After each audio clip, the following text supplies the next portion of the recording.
මේකේ තියෙන භයානකම සිද්ධිය තමයි ඔය ලව් එක අස්සේ නිකන් ඔය නිකන් හිතපංකෝ නිකන් ටොක්සික් රිලේෂන්ෂිප් එකක් වුණොත් ඒ කියන්නේ ඒ පාර්ට්නර් ඒ කියන්නේ මෙහෙම මම කියන්නේ හිතෙන් තරහ වෙනවා යාළු වෙනවා બ્લોක් කරනවා හරි බැන ගන්නවා හරි නේ ඒ වගේ වනේ ඔය ලව්නේ වැඩි හරියක් තියෙන්නේ දවස් දෙකක් හොඳට හිටියොත් දවස් තුනක් තරහ වෙලා ඉන්නවා ඒ වගේ නේද නිකන් හිතපන්කෝ එහෙම ලව් කරන කපල් එකක් මොකක් හරි හේතුවක් මත පොඩි හේතුවකුත් වෙන්නත් පුළුවන් හරි બ્લોක් කළා දාන උඹට කිසිම දෙයකින් රිප්ලයි කරන්නෙත් නැහැ උඹට යා කන්ටැක්ට් කරගන්න කිසිම විදියක් නැහැ කොච්චර මානසිකව වදයක්ද සමහරට මේ වීඩියෝ එක මේ ලයිව් බලන කෙනෙක් හරි පස්සේ වෙලාවක කවුරු හරි බැලුවොත් එම උඩත් ඉතින් අකු මන් දිහා බලාගෙන හිටියස වගේනේ සර් මේක මේ කියන්නේ මට කියලා ඒක තමයි ඔය ලව් වල භයානකම කැලේ ඒක කරුණා කරලා ඒ වගේ එකක් නම් අනිවාර්යෙන් මේ ඉතුරු මාස ගානේ උඹට ඇත්තටම ගේමක් ගහගන්න ඕන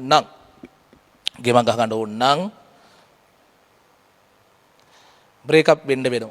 ඔයාට ජීවිතේ ගොඩ දා ගන්න තියෙන පවුල නැත්නම් පරම්පරාව ගොඩ දා ගන්න තියෙන හොඳම ලේසිම නැත්නම් එකම විකල්පය මේ ඉගෙන ගන්නවා කියන කාරණා විතරක් කියලා හිතාන අපි කතා කරමු. හොඳේ? එහෙනම් කරන් දෙයක් නැහැ පුතේ මේක අප කරන්න වෙනවා. සමහරට ඔයාට එතනදී දවස් දෙක තුනක් වැය කරන්න වෙයි. පොඩක් ඔළුව හදා ගන්න. හරි? වොට් පහේ බල්බ් එකක් දාගෙන කපුගේ විරහ ගීතයක් අහගෙන දවස් දෙකක් විතර ගත වෙයි.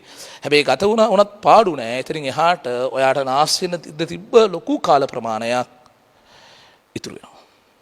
හරිද?